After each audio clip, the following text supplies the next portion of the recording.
Halo, Assalamualaikum warahmatullahi wabarakatuh. Bagaimana kabarnya semuanya? Ibu senang sekali dapat bertemu dengan kalian lagi, walaupun mungkin melalui online. Nah, pada kesempatan kali ini, oh ya, Ibu mau bertanya dulu bagaimana kabar kalian per hari ini. Semoga Ibu berharap Ibu dan kalian dapat per hari ini dan selanjutnya dapat berada dalam keadaan sehat walafiat untuk bisa terus mengikuti pembelajaran yang disampaikan. Nah, pada kesempatan kali ini kita akan belajar bersama mengenai teks persuasi atau komunikasi persuasi. Nah, materi terkait komunikasi persuasi ini atau teks persuasi ini ada pada mata pelajaran bahasa Indonesia. Tapi sebelum kita berlanjut ke pembelajaran, mungkin di sini Ibu akan meminta maaf terlebih dahulu dikarenakan lagi-lagi Ibu tidak bisa menemui atau bertemu dengan kalian semua secara langsung dikarenakan beberapa hal di mana Ibu akhir-akhir ini cukup memiliki kegiatan lain yang mengharuskan ibu tidak ada di Karanggal atau di kediaman ibu dan orang tua ibu, dan dikarenakan beberapa kegiatan tersebut membuat kondisi ibu juga kurang stabil kesehatannya. Mungkin daripada itu sehingga menyebabkan ibu dengan terpaksa dan berat hati ibu harus bertemu kalian lagi-lagi melalui pembelajaran secara online, tapi ibu berharap kalian dapat tetap semangat. Oke, kita langsung saja tadi ke materi yang akan kita bahas, yaitu mengenai komunikasi persuasi atau teks persuasi. Di sini kalian ada yang pernah belum mengetahui atau pernah mendengar teks persuasi itu apa? Oke, Ibu jelaskan ya. Teks persuasi atau komunikasi persuasi adalah suatu komunikasi yang ditandai dengan adanya saran atau ajakan. Nah, ajakan ini adalah anjuran atau permintaan untuk berbuat sesuatu. Nah, sesuatu apa, Bu? Sesuatu ajakan ditandai dengan kata-kata harus, marilah, ayo, hendaknya, sebaiknya, usahakanlah, janganlah gitu. Jadi walaupun katanya janganlah, jadi walaupun misalnya di dalam suatu kalimat, nanti Ibu kasih contoh di dalam suatu kalimat itu ada kata janganlah, itu tuh belum, walaupun kalimatnya negatif, janganlah, tapi itu bukan berarti selalu negatif gitu. Karena janganlah di sini tuh bisa aja dia ke positif. Positif di sini tuh berkaitan dengan tadi komunikasi atau teks persuasif. Misalnya, janganlah membuang sampah sembarangan. Itu kan kalau misalnya kita fokus kepada kata janganlah, itu mungkin kita akan negatif ya. Kenapa nih kita dilarang gitu? Padahal saat kita melihat saat kita melihat kata di kalimat tersebut, kata selanjutnya, janganlah tuh jangan apa dulu? Misalnya kayak gini, kalau misalnya gini, janganlah belajar, nah itu berarti negatif. Tapi misalnya kalau janganlah membuang sampah sembarangan, berarti itu adalah kalimat positif yang mengajak kita, menyarankan kita agar tidak membuang sampah sembarangan.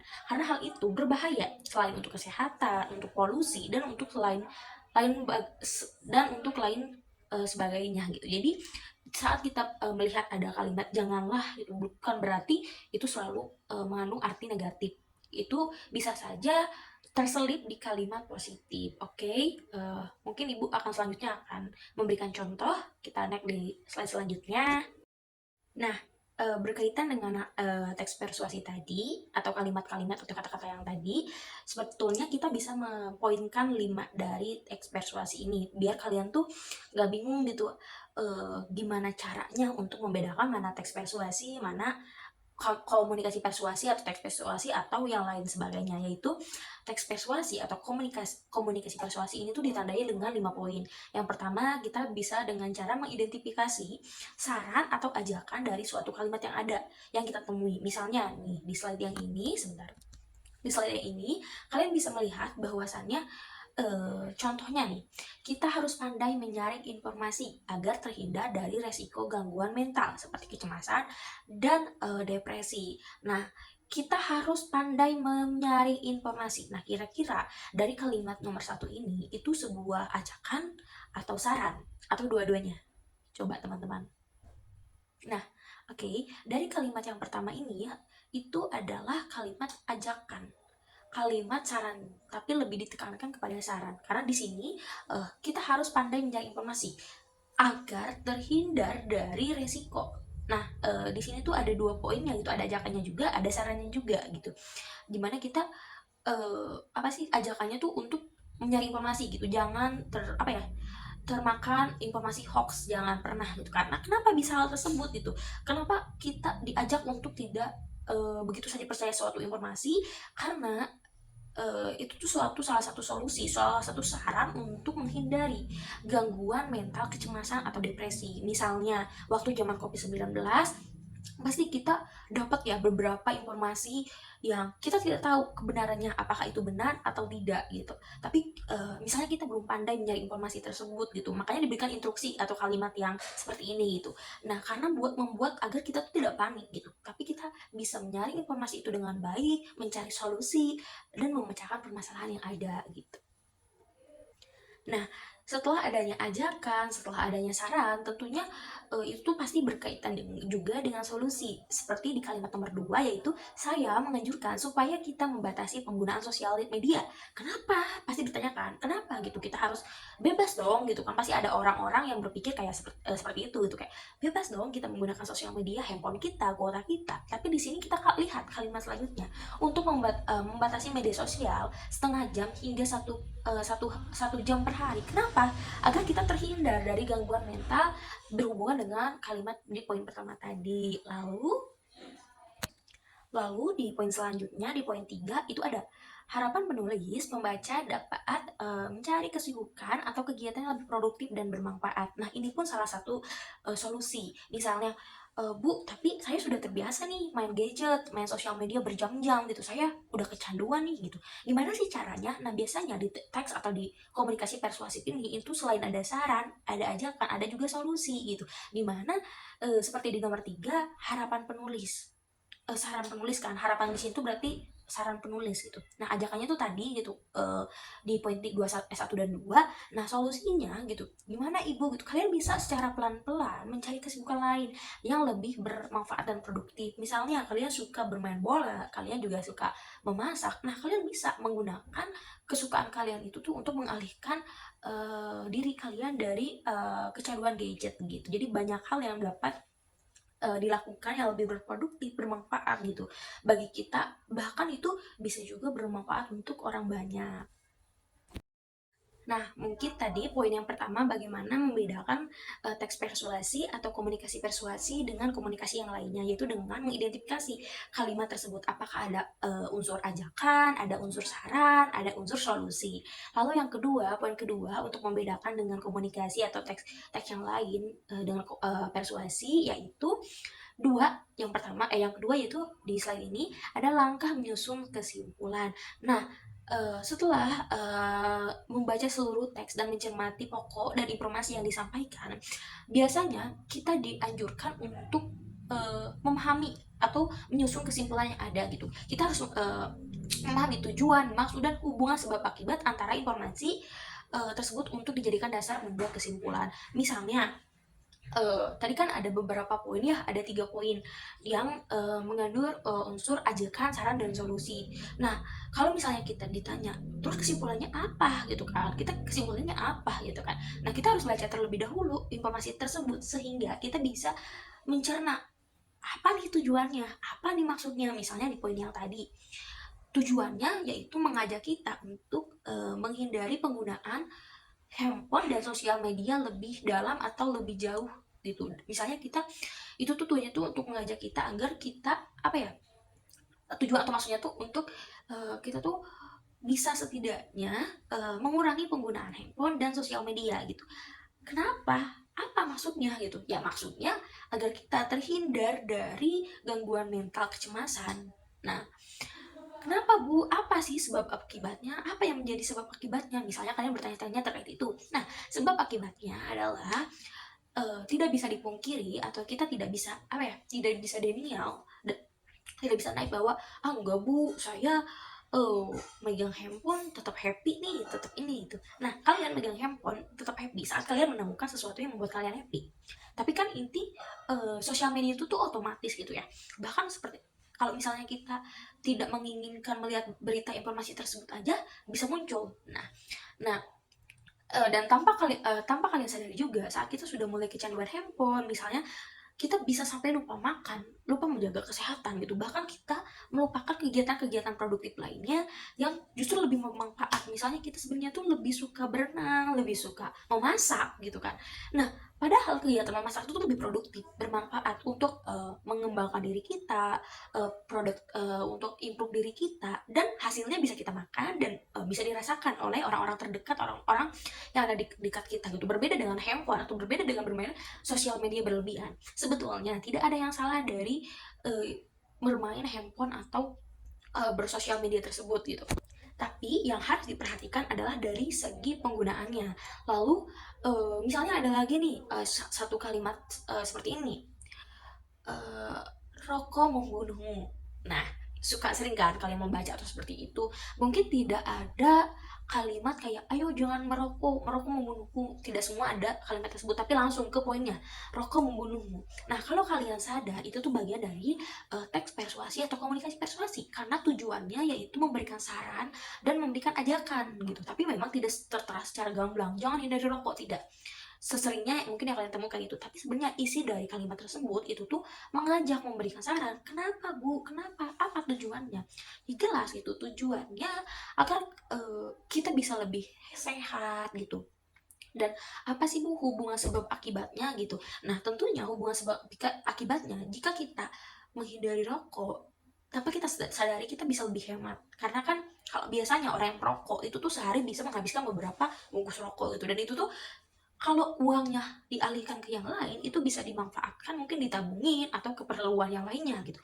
Lalu yang kedua, bahayanya rokok itu bukan hanya untuk dirinya sendiri, tapi juga bahayanya rokok itu berdampak ke orang-orang sekitar yang menghirup udara dari perokok itu sendiri gitu, bahkan lebih bahaya kan. Nah, makanya suka ada informasi seperti itu gitu, tapi kita tidak apa ya, karena mungkin kita tidak atau kita belum mengetahui lebih dalam bahwa ternyata informasi tersebut adalah bagian dari teks persuasi atau komunikasi persuasi. Nah, contoh lain misalnya untuk apa sih, menelaah, bukan menelaah tadi, menyimpulkan teks persuasi. Misalnya contohnya ada nih di kalimat ini, di slide ini. Contohnya, pada waktu barang pesanan dibuka, kami sedikit kecewa karena ternyata terdapat 3 unit kaca televisi yang pecah sehingga tidak dapat dijual. Oleh sebab itu, dengan sangat menyesal, kami menyatakan 3 unit tersebut pecah dan akan kami kembalikan. Mohon diusahakan saudara mengirimkan 3 unit televisi baru. Itu bersama itu kami akan melampirkan faktur pembelian untuk lebih mempermudah penyelesaian permasalahan tersebut. Atau kalian bisa baca sendiri contohnya. Nah, coba kira-kira jika disimpulkan teks atau kalimat tersebut berisi apa? Nah, bisa langsung kalian lihat ya, kalimat tersebut atau teks persuasi tersebut jika disimpulkan yaitu mungkin kalian bisa lihat di kalimat kedua gitu kan. Nah, itu tuh atau di kalimat akhir itu tuh mengandung arti atau bertujuan untuk agar pembaca misalnya atau pemilik toko mengetahui bahwasannya pemesanan yang saya lakukan mengalami sesuatu yang di luar dugaan, kaca televisinya pecah gitu, jadi saya ingin Anda mengganti rugi gitu loh. Jadi kesimpulannya dari tersebut adalah agar pembaca kita atau misalnya ini diperuntukkan untuk penjual di toko tersebut agar segera mengganti rugi gitu. Karena kenapa? Karena terjadinya barang yang tidak sesuai dengan yang di order gitu, yaitu adanya televisi yang pecah gitu kan. Nah, jadi itu gitu. Kita harus baca dulu, kita harus cermati gitu, apa sarannya, apa tujuannya, apa ajakannya, apa kesimpulannya gitu. Menurut saya ini sangat cukup mudah untuk dipahami. Sering-sering saja kalian membaca, insya Allah kalian akan lebih mengerti lagi. Oke, lanjut ke poin selanjutnya, yaitu ada ya.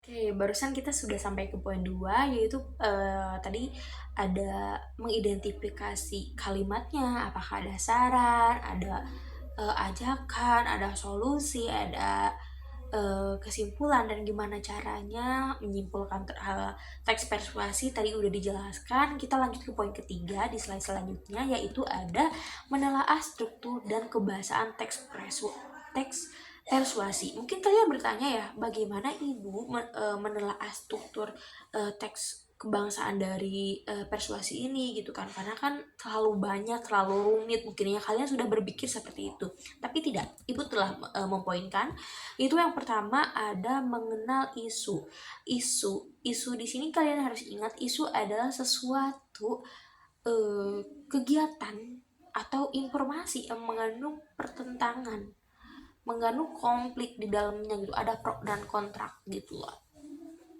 Nah, isu yakni berupa pengantar mengenai masalah yang akan dibicarakan. Misalnya kayak tadi, kaca televisi saya rusak. Itu tuh adalah isu.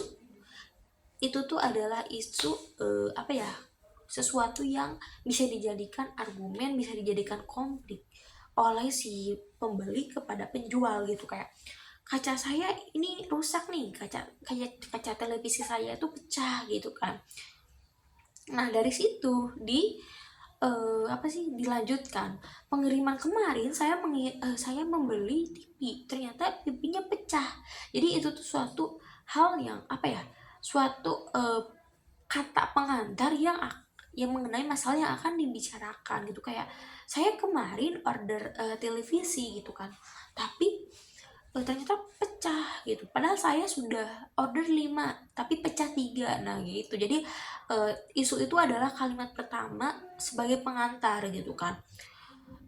Kan gak mungkin ya tiba-tiba televisi saya rusak 3, kacanya pecah, misalnya ya, pasti penjual tuh kayak, loh kok ibu bilang seperti itu, memangnya ibu beli dari mana misalnya si televisi tersebut gitu. Tapi kalau misalnya di awalnya sudah ada isu dulu atau pengantar dulu, kayak bapak saya kemarin beli dari toko bapak TV, nah dia si bapak ini tuh akan, oh ibu yang kemarin ya, kenapa bu, ini pak misalnya TV yang saya pesan dari bapak tuh gini-gini gitu. Jadi harus ada kata pengantar.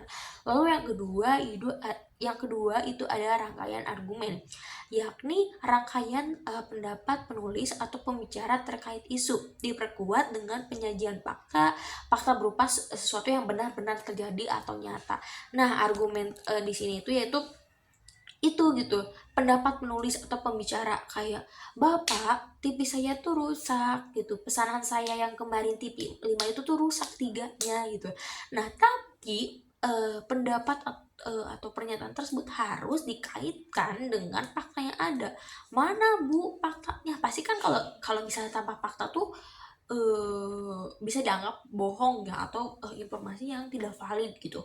Ini pak saya potokan, atau ini saya bawakan secara langsung barang yang ternyata bermasalah tersebut gitu. Lalu nomor 3 ada ajakan, yakni inti dari teks persuasi, berupa anjuran kepada pembaca untuk melakukan atau tidak melakukan sesuatu seperti yang tadi gitu. Jangan membuang sampah sembarangan, itu kan ajakan. Intinya itu kan mengajak gitu kan kepada kita yang membaca gitu agar tidak melakukan kegiatan tersebut. Lalu yang keempat, menegaskan kembali berupa simpulan atau rangkuman yang biasanya ditandai oleh ungkapan seperti demikian. Misalnya kayak gini, janganlah buang sampah sembarangan, demikian informasi tersebut saya sampaikan. Atau misalnya penyebaran COVID-19 sudah sangat meluas. Karena itu kesimpulannya kan langsung kan. Nah, biasanya kesimpulan tuh diawali dari kata-kata tersebut kayak demikian, jadi, atau karena itu. Misalnya, karena itu saya instruksikan untuk masyarakat menggunakan masker atau menjaga jarak gitu dengan satu dengan satu yang lainnya gitu. Jadi biasanya penegasan kesimpulan itu ditandai dengan 3 kata. Tadi ada demikian, jadi, dan oleh karena itu. Nah, di sini ada beberapa kegiatan atau bahan bacaan yang bisa kalian baca, contoh-contoh teks persuasi atau komunikasi persuasi. Ini ada bapak-bapak dan ibu-ibu dan saudara yang saya hormati. Sekarang ini bangsa Indonesia memperingati yang jatuh nada hari ini sangat bersejarah bagi kita. Kalian bisa baca-baca, ini ada berapa poin, 4, 5 poin kalian bisa baca, kalian bisa pelajari. Nah, karena di bawahnya itu ada soal. Kegiatan 1, setelah kalian membaca teks persuasi di atas, diskusikan dengan hal tersebut bersama kelompok, diskusikan strukturnya, terus tuliskan hasil diskusinya. Nah, ini tidak perlu dikumpulkan, cukup kalian baca. Oke, cukup kalian baca, cukup kalian pahami. Kalau misalnya ingin buat catatan kalian pribadi, boleh kalian catat, boleh kalian coba isi, tapi tidak perlu dikumpulkan ya. Oke, kita langsung saja ke poin selanjutnya, yaitu poin keempat. Alhamdulillah kita udah sampai ke poin keempat, yaitu ada kaidah kebangsaan teks persuasi gitu. Ibu itu apa aja bu kaidahnya gitu. Nah, contoh-contoh kaidah teks kebahasaan persuasi akan disajikan berdasarkan teks pidato peringatan Hari Pahlawan yang ada pada bagian sebelumnya. Nah, pernyataan tersebut, nah tadi berkaitan, kalau kalian pahami ya, atau kalian cermati teks pidato tersebut, isinya itu ada ajakan, karena kan hal memperingati kan, terus ada bujukan, ada dorongan dan sejenisnya gitu kan. Nah, ditandai dengan penggunaan kata penting. Ibu, tadi kalau tidak salah saya baca kayak, Ibu, tanggal 10 ini adalah hari penting nenek gitu. Maka hendaklah kita gitu, atau janganlah, atau sebaiknya gitu. Biasanya kata ajakan, bujukan dan dorongan itu ditandai atau diperkuat dengan kata pentingnya, harusnya, sepatasnya, hendaknya, jangan dan sebaiknya gitu. Oke, contohnya, semangat dan keberanian para pahlawan haruslah kita teladani. 2. Kita sebagai generasi penerus harus senantiasa mendoakan arwah para pahlawan agar diterima di sisi Tuhan. Lalu selanjutnya, nah, menggunakan kata-kata teknis sesuai topik. Contohnya, kata-kata yang berkaitan dengan Hari Pahlawan, seperti Agrimintel, Belanda, kemerdekaan, dan nah, maksudnya di sini adalah kan ini konsepnya atau topiknya terkait Hari Pahlawan. Biasanya kata-kata tersebut itu berkaitan dengan topik yang diambil, misalnya topik Hari Pahlawan. Nah, biasanya kata-katanya itu tuh ada yang berkaitan dengan agresi militer, Belanda, kemerdekaan. Misalnya, tanggal sekian kita memperingati Hari Kemerdekaan. Nah, hal itu dilakukan sebagai mengenang sejarah perjuangan para pahlawan atau tokoh dalam melawan penjajahan Belanda gitu kan. Saat kita membaca atau kita kurang cermat, mungkin kita akan terkecoh gitu. Padahal itu topiknya atau inti atau dasar dari komunikasi persuasinya adalah Hari Pahlawan. Jadi kita harus mencermati gitu, seperti tadi di poin pertama gitu, mengidentifikasi, lalu kesimpulan gitu, lalu menelaah gitu. Sekarang kaidah kebahasaan gitu, kalian bisa baca-baca. Nah, menggunakan kata penghubung argumentasi seperti jika dengan demikian akibatnya. Nah, misalnya kayak gini, COVID-19 itu sedang meluas menghabiskan beberapa nyawa di Indonesia. Dengan demikian, nah itu dengan demikian itu adalah kalimat argumentasi gitu, kayak dengan demikian diharapkan para masyarakat dapat menggunakan masker dalam kegiatan sehari-hari dan berjaga jarak gitu. Karena jika melanggar atau tidak menuruti peraturan yang ada, akibatnya kalian bisa tergolong kepada orang-orang yang terkena COVID-19 gitu. Jadi ada ada suatu kata argumentasi penguat yang menjadi dasar dari ajakan saran tersebut. Bisa dibaca ya. Fakta harus berupa fakta juga. Jadi teks persuasi ini tuh tadi karena ajakan solusi, tidak bisa sesuatu yang bohong, tidak bisa sesuatu yang hoax, tapi harus benar itu. Jadi saat akan melakukan teks persuasi atau kalimat persuasi, diharapkan hal tersebut tuh sesuatu yang benar gitu, sesuatu yang sudah ada datanya, valid gitu. Nah, bisa dibaca ya contoh-contohnya. Oke, sudah dibaca. Kita ke poin 5. Itu kok poin terakhir, yaitu menulis teks persuasi. Ibu, pasti kalian bertanya, gimana sih caranya ibu mau menulis teks persuasi? Nah, cara menulis teks persuasi adalah ada sekitar 4 langkah. Yang pertama, menentukan tema terlebih dahulu untuk membuat bujukan pertama. Nah, temanya mau apa nih? Misalnya mau terkait Hari Pahlawan atau COVID-19, atau misalnya larangan merokok atau larangan membuang sampah gitu. Jadi sebenarnya untuk menentukan tema ini tuh tidak hanya di teks persuasi atau komunikasi persuasi. Uh, dalam membuat kalimat atau pernyataan atau dalam membuat karangan deh, karangan pun gitu, saat kita mau membuat karangan cerita pun kita memang tetap harus memperhatikan tema gitu, apa yang menjadi poinnya, apa yang menjadi tema dari karangan yang kita buat gitu. Apalagi nih gitu, apalagi teks persuasi gitu. Saat teks persuasi yang berkaitan dengan sesuatu yang nyata itu, yang tidak hoax, tentunya kita harus menentukan tema terlebih dahulu untuk membuat rujukan utama atau pengantar.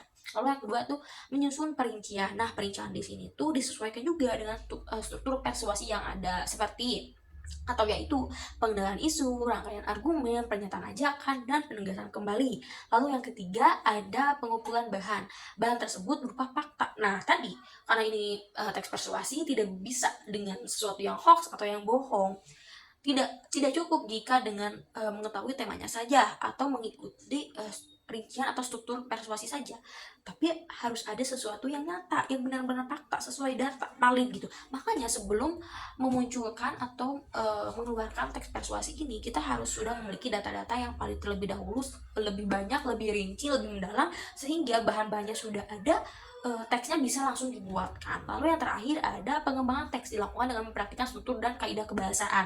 Nah, maksudnya pengembangan teks di sini yaitu ya tadi itu, kita udah dapat 3 poin itu, ya kita kembangkan tuh agar ini itu tuh menarik, bisa diperhatikan oleh sasaran yang kita tuju. Oke, alhamdulillah pembelajaran kali ini sudah selesai. Terima kasih. Tapi sebelumnya, kalau misalnya teman-teman ada yang mau tanya terkait teks persuasi, atau misalnya kita mau belajar bareng nih, berdiskusi bareng di grup, boleh aja. Atau misalnya kalian malu, kalian pengen tanya, bisa PC juga ke ibu. Jangan sungkan-sungkan, jangan pernah merasa malu juga gitu, karena dan ibu juga mohon maaf bila misalnya apa yang ibu sampaikan tuh uh, apa ya, kurang sampai ke kalian, karena mungkin ibu juga masih sama-sama belajar, ibu masih juga sama-sama butuh koreksi dari kalian. Jadi kalau misalnya dirasa kurang penjelasan ibu, terlalu cepat atau lain sebagainya, atau misalnya ada yang mau ditanyakan, boleh tanyakan di grup, atau juga boleh PC ke ibu kalau kalian masa malu menyampaikan hal tersebut di grup.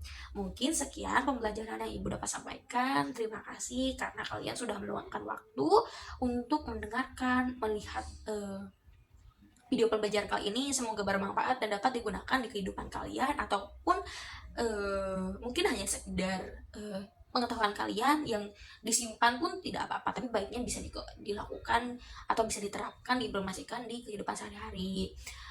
Sekian, semoga kalian dalam keadaan sehat selalu. Wassalamualaikum warahmatullahi wabarakatuh. Dadah.